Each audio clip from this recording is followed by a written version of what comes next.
By now, you all clearly determined that you are not going into exile. There is no deportation. There never was. You are in the factory. You will never leave the factory. And while you may be called useless, that's also not entirely true. You're worthless to the flock as a pony, but you still have purpose. Purpose to all the ponies in this land, far and wide. You'd get to help us make rainbows. Beautiful, magical rainbows. Doesn't that excite you? I thought so. It is just such an honor, you know. It leaves every pony entrusted with the task speechless too. Now, do we have any volunteers? How could you ever get away with this? How could Celestia or even women know about this and tolerate it? It's slavery! It's torture! I think you'll find it's more than that. That voice, it's familiar. I've heard it before. It can't be, right? 1,000 years ago, when Celestia banished Luna from Equestria and sent her to the moon, she was charged with 3 tasks. She originally was in charge of raising the sun and showering the land with rainbows. But with the moon being an additional task, she had to hand down the responsibility of rainbows.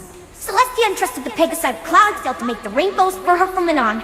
For the first dozen years, we were given powerful unicorns to help create Spectra.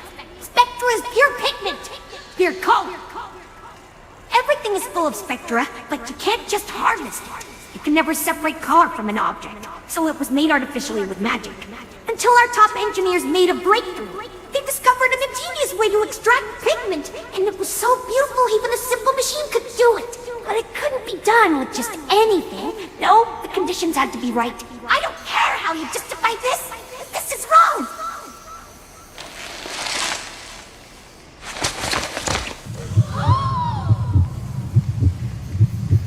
Rainbow?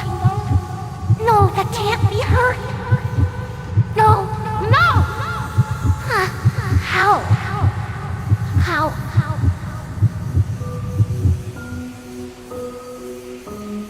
It had to be live ponies. Only in ponies where magic and spectra ran freely together.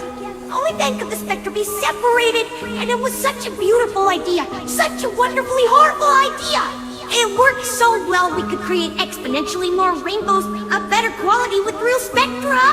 And it finally gave us a way to prevent Cloudsdale from being tainted by all those horrible Pegasus which couldn't fly.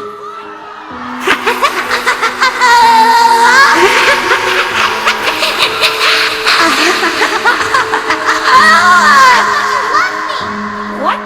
Huh? I thought you loved me. How could you do this to me? I thought you cared for me. Scootaloo? After all the hell! All my life, you've treated me like a little sister. And I treated you like my big sister. What are you doing? You were my big sister to me. You were the only family I've ever had, and you knew it. Scootaloo, After everything, you're just going to let me die? I thought you loved me. I thought you loved me. What can you possibly say to defend yourself now? Scootaloo, stop! You betrayed me and you're nothing more than a sick liar. You lied to me! I did love you! I tried so hard for you. I taught you everything I knew in hopes you would pass your test. You had it in you, Scootaloo. I knew what they did here, ever since I performed that sonic rainbow and they approached me. They thought that, if I was capable of making rainbows, I could help them make its components. Well, they couldn't. But I learned a lot about this place. I'm the manager here now, you know. I worked my way up in secret, pretending to only be simple weather control. How do you think I could afford that massive house floating over Ponyville, huh? How do you? I tried, all right. It was up to you to save yourself. You didn't just fail yourself. You didn't just fail Cloudsdale. You failed me, and that's the worst thing you could have done. You aren't just dead to Cloudsdale now. You are dead. Dead to me. Dead to me!